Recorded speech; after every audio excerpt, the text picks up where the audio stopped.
Welcome to Tenor Tech, where I solve the problems you didn't even know you had.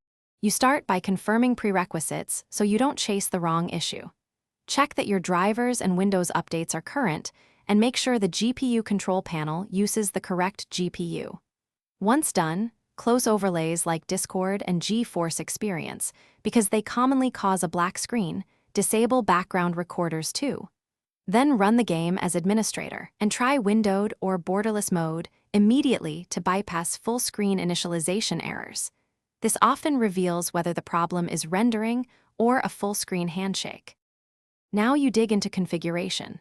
First, verify game files through the client to repair corrupted files. This fixes many startup failures.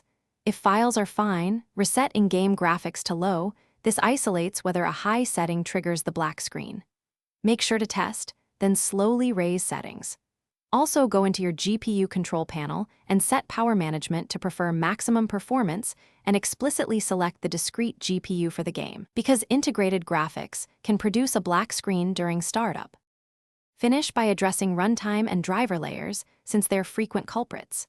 Reinstall Visual C++ redistributables and DirectX runtimes to ensure needed libraries are present.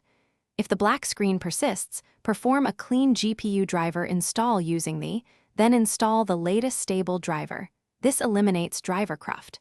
Make sure to test windowed mode as a last resort.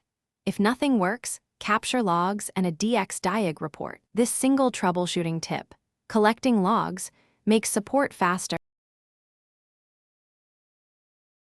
Thanks for watching. Subscribe to keep your life in tune.